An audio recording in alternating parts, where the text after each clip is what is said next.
Hi guys. Today we're going to take a look at pages 12 and 13 of the Unit 7 Classwork packet. Now, we talked about triangle similarity previously. We talked about how to prove triangles similar using AA, SAS, or SSS, but now we're going to take similarity one step further, okay? This is kind of like the corollary of CPCTC from congruence. If we knew back in the day that two triangles were congruent, we also knew that their corresponding sides were congruent, right? Or the corresponding parts were congruent, CPCTC. With similarity, we actually know that their corresponding parts are proportional. So if we take a look at page 12, going straight down, if we have similar triangles, we know that the altitudes are proportional. We know that the angle bisectors are proportional. And we know that the medians are proportional. So in the little space on the right there in those bubbles, altitude, angle bisectors, and medians. Let's take a look at how this will work in an actual problem. And let's take a look first at example number 1. All right, so example number 1 gives us a similarity statement, and that's going to be important. All right, you always want to make sure that you look at the similarity statement to see which parts actually correspond to which parts. And then I'm going to do my best to actually draw this out. All right, please don't criticize me too heavily if I don't draw it well. So that's triangle stew. That's 16 and 19.2. Okay. And that's W. All right, and then they give us kind of like an upside down version. Splits it in half, and that's CDEF. C, D, E, F, and what's what? 24, 15, and 20. All right, guys. So how are we going to do this? Essentially, what you're going to do is you're going to play a game of mix and match. You're going to set up two proportions. The first one is going to use a pair of corresponding sides, so a pair outside the triangle.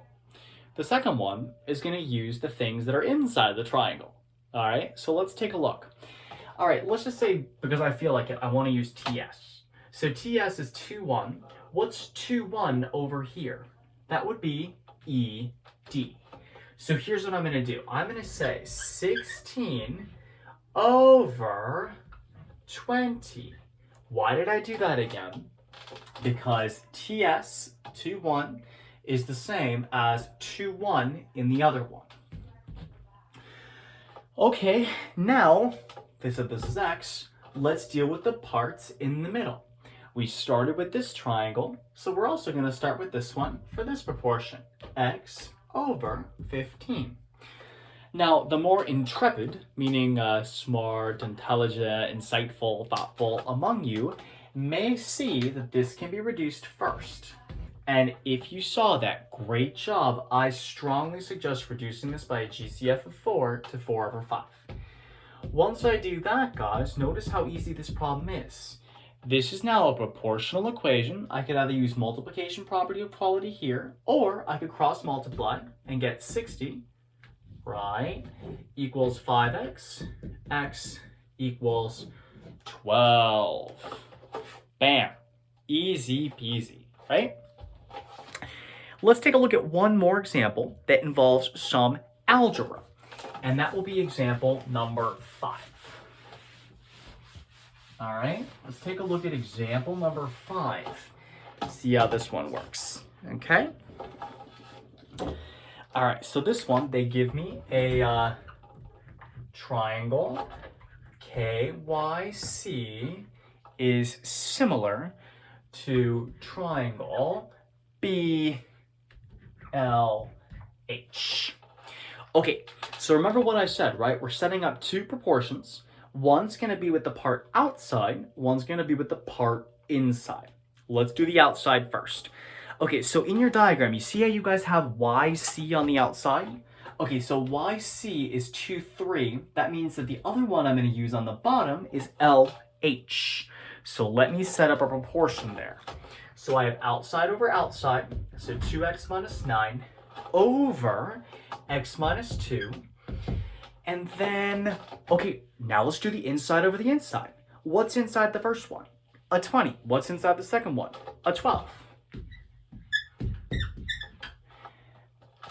Now, I could cross multiply if you want to, but I suggest that you start by reducing this using a GCF of 4, just to make your lives a little bit more easy. All right? You don't have to do that, but if you're asked to do this on the non-calculator section of the end of course exam, it would probably make your lives easier to have reduced fractions so your numbers are smaller. Now, I'm going to cross multiply. So 5 parentheses x minus 2 equals 3 parentheses 2x minus 9.